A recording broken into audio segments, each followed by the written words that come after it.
All right, fans of music, welcome back. It is Dave, the real music observer, harmless Dave, talking about music. Talking about Journey Through Time this weekend as we observe real music in real time for real people just like you right there and just like me right here. Footage all over the place here on YouTube of the concert in Oakland at the Fox Theater. That's concert number 1 officially. They had a kind of a warm-up concert the night before. I know Marco Mendoza, the bass player, he was posting some stuff with regard to the first show. This was the official kickoff, and from the footage I've seen, my catchphrase, or one of them, really not my catchphrase, but I kind of glommed onto it a couple of years ago. Holy crap, Batman! This was fantastic. First of all, couple of takeaways here and some observations, because that's what I do. If you like Journey music sung in the original key, not a half step down, not a full step down, this is all being done in the original key. And this happened at the Independent in San Francisco. Neal Schon made mention of that. By the way, great to see Neal Schon on stage after his emergency gallbladder surgery. He's up there, and apparently his wife surprised him with a party, a birthday party for him, which he posted about, but which is totally cool. Again, for the people who have an issue with Neal and his wife and so forth, let it go. Let it go. I mean, they're happy, and they seem to get along, and she seems like she really likes being married to him. Just let it go. Anyway, that's not a takeaway, but a little side observation. Dean Castronovo is just like the perfect guy at this time in everybody's existence to kind of take up sort of the vocal baton and carry it forward. I mean, he sounds great.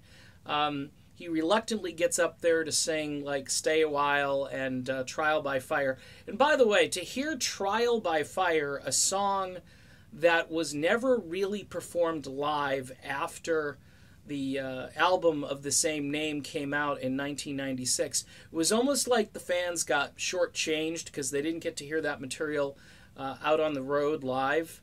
And now you're getting to hear stuff from an album that kind of got shelved because Steve Perry couldn't tour and decided to kind of string the guys along. And then, of course, history was made when Steve Augeri joined, and then the great Jeff Scott Soto took over, and then Arnell's been in the band. But Dean Castronovo is kind of like this secret weapon, and he can sing any of the material, whether it be the late 70s Perry-era stuff or anything forward. I mean, if they wanted to do something off of Eclipse, they could do it.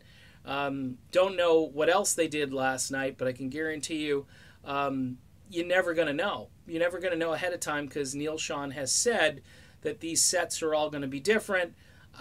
I could imagine people yelling requests out and them looking at each other and saying, okay, let's try to do this, and pulling it off. That's the greatness of this particular lineup, is that it's versatile.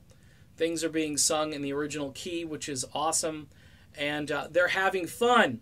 There's no misery on the faces of anybody on stage. That's another takeaway. No offense, I saw Journey back, I don't know, last summer, August, whenever I saw them up in Tampa. They were great. I didn't have a problem with the show. But it wasn't a bunch of guys that were just so psyched to be on stage with one another. This group of people look very happy to be on stage together and counting their blessings. Dean and Neal and Greg Raleigh. To see Greg Raleigh up on stage after really kind of like a 39-year exile from the band. And I know he left on his own volition, but we can kind of read into things that happened back in those days that it looked as though Greg wasn't going to be really utilized all that much. And Greg, like a good band person at that moment, decided that he would fill his spot with somebody, and he recommended who they should get to replace him. So you got to give Greg Raleigh some credit for seeing and having a vision even when he was leaving the group. That's a little detail that people tend to leave out if they're not appreciating the humble spirit of Greg Raleigh.